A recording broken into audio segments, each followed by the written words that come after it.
Un cours en miracle, leçon numéro 12.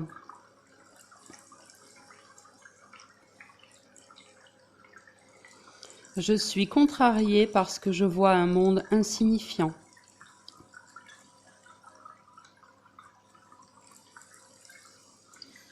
L'importance de cette idée réside dans le fait qu'elle contient la correction d'une distorsion majeure de la perception.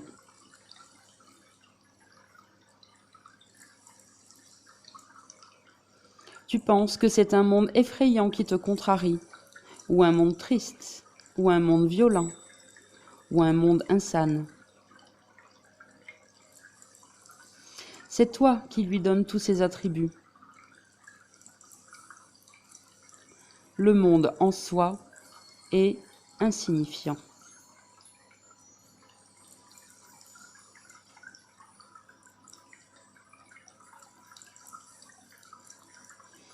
Ces exercices se font les yeux ouverts.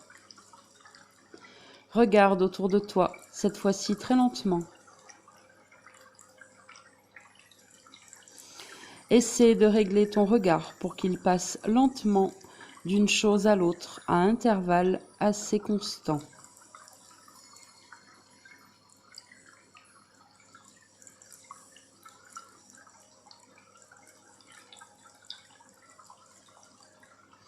Ne permets pas que cet intervalle devienne notablement plus long ou plus court, mais essaie plutôt de maintenir un rythme égal et régulier d'un bout à l'autre de l'exercice.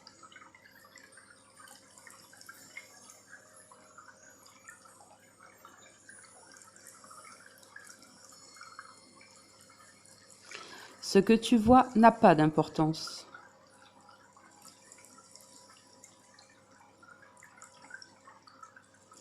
C'est cela que tu t'enseignes en accordant une attention égale et un temps égal à tout ce sur quoi ton regard se pose.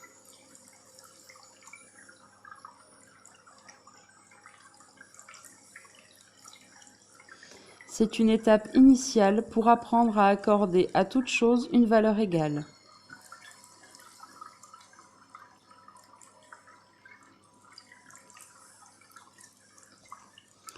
En regardant autour de toi, dis-toi :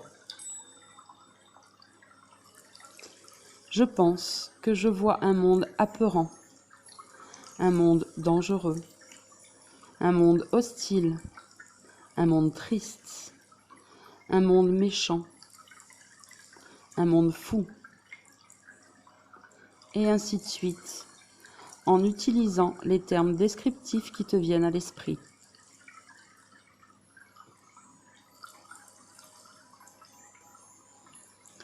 Si les termes qui te viennent semblent positifs plutôt que négatifs, inclus-les.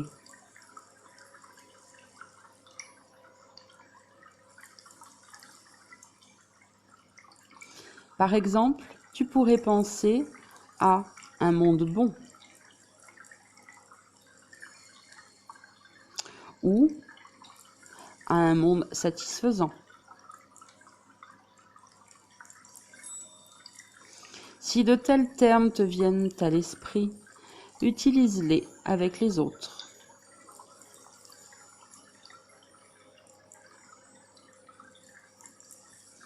Tu ne comprends peut-être pas encore pourquoi ces adjectifs positifs ont leur place dans ces exercices, mais souviens-toi qu'un monde bon en suppose un mauvais.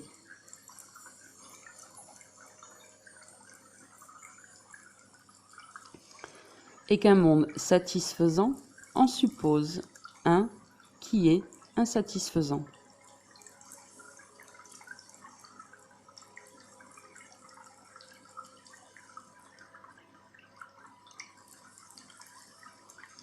Tous les termes qui te passent par l'esprit sont des sujets convenables pour les exercices d'aujourd'hui.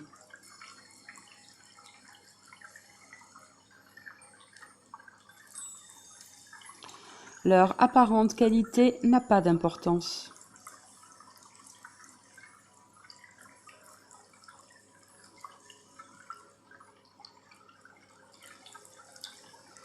Assure-toi que les intervalles de temps restent les mêmes, que tu appliques l'idée à ce que tu penses agréable ou à ce que tu penses désagréable.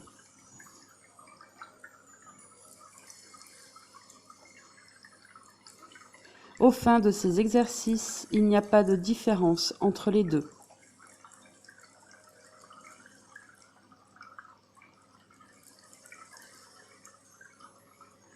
À la fin de la période d'exercice, ajoute « Mais je suis contrarié parce que je vois un monde insignifiant. »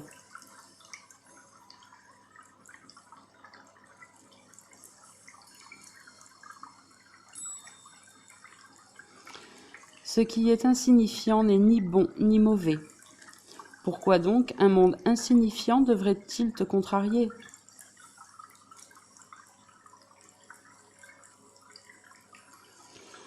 Si tu pouvais accepter le monde comme étant insignifiant et laisser la vérité y être écrite pour toi, cela te rendrait indescriptiblement heureux.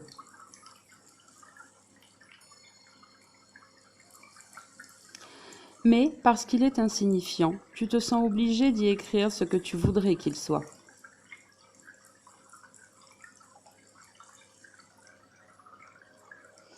C'est cela que tu vois en lui. C'est cela qui est insignifiant en vérité.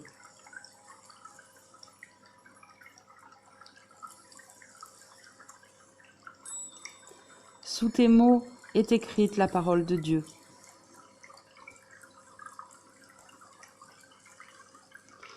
La vérité te contrarie maintenant, mais quand tes paroles auront été effacées, tu verras les siennes. Voilà le but ultime de ces exercices.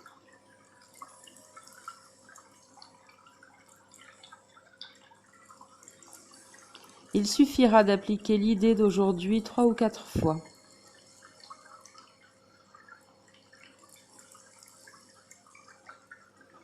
Les périodes d'exercice ne devraient pas non plus excéder 1 minute.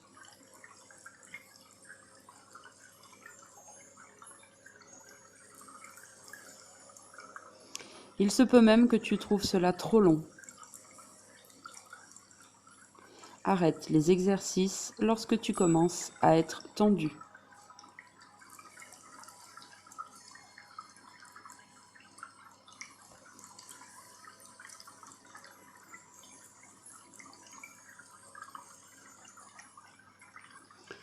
Commentaire par Sandrine Lamec, atteindre l'éveil par l'amour.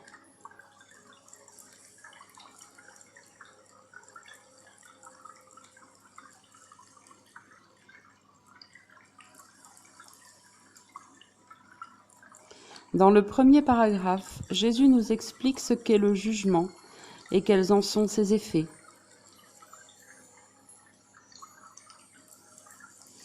Le jugement est associé dans notre esprit à la condamnation, mais c'est une définition trop raccourcie.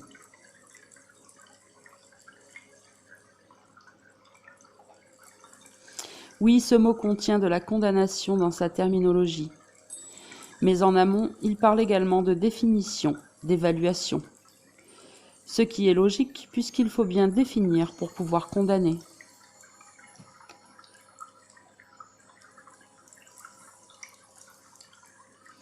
C'est ce qu'il nous dit quand il parle de donner ses attributs au monde.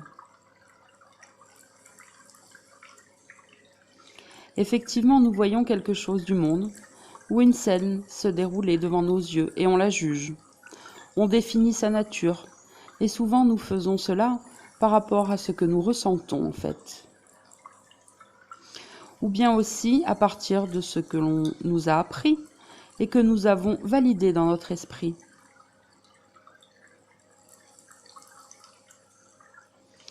Mais une même chose peut être évaluée différemment selon la personne.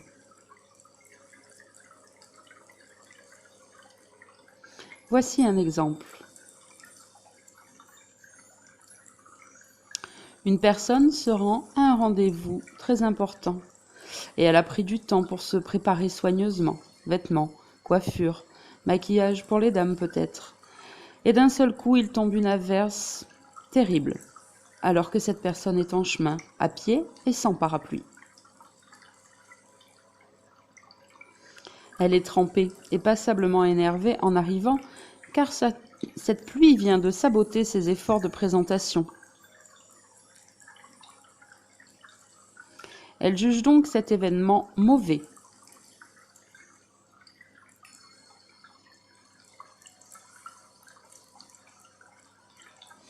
Mais quelque part dans cette même ville, un agriculteur lui est ravi, enchanté même de la pluie qui vient arroser son champ alors qu'il commençait à manquer d'eau. Lui juge donc cet événement bon.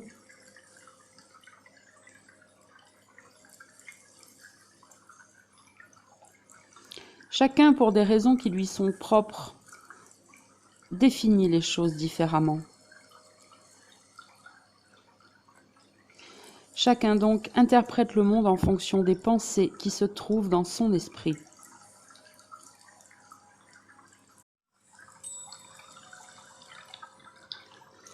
Aucune de ces deux personnes n'a raison ou tort finalement dans ce cas précis. Et pour une raison bien précise, cet événement en soi est insignifiant.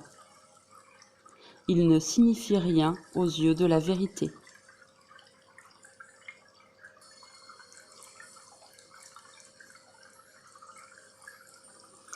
Jésus développe cette idée dans le 2e paragraphe en disant que ce que nous voyons n'a pas d'importance.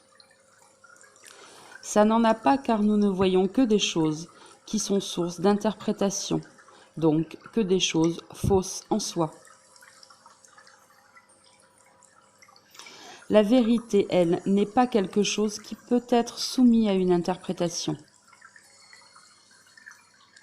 La vérité est. Et quand vous êtes en sa présence, le fait même d'interpréter, de définir ou de juger devient inexistant dans votre esprit instantanément, car totalement dérisoire.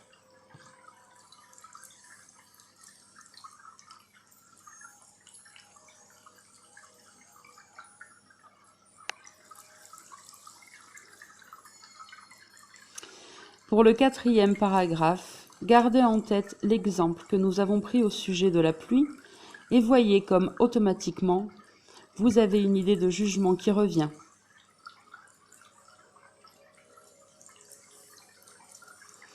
Une idée qui juge maintenant l'ensemble de la scène, puisque nous avons pris du recul dessus pour la voir dans son ensemble.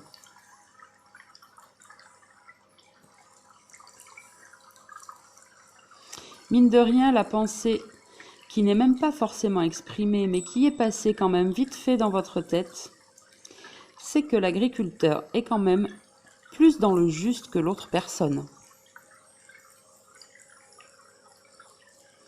Car les choses saines, naturelles, que nous évoque la campagne, la terre, les récoltes de fruits, de légumes, sont quand même un cran au-dessus par rapport à la ville, les vêtements sophistiqués, le maquillage, les rendez-vous professionnels, etc., etc.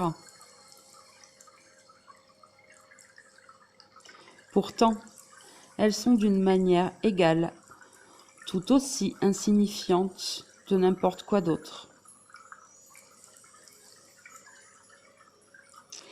Car pour qu'une chose soit bonne, il faut bien qu'une autre en parallèle soit mauvaise. Comment le bon pourrait-il être défini sans le mauvais ?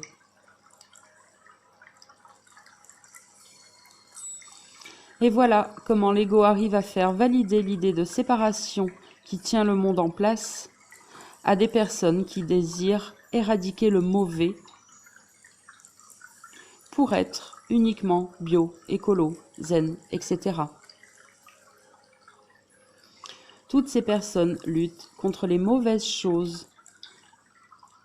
Mais croire qu'on est dans le bon alors que d'autres sont dans le mauvais, c'est croire que les opposés existent, que la dualité existe,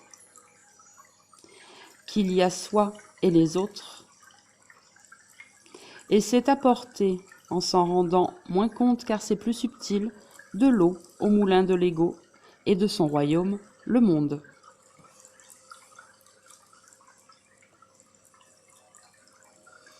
Pourtant, comme il est dit dans le 5e paragraphe, si vous ne portiez plus aucun jugement, si vous ne définissiez plus rien.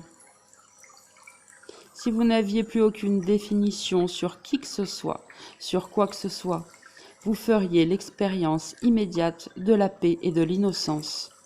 Comme un enfant ne se soucie d'aucune définition de ce qui l'entoure, attendant que ses parents la lui donnent. Essayez d'imaginer cette situation pendant quelques minutes dans votre esprit, les yeux fermés, et faites tout de suite l'expérience de la libération que cela vous apporte.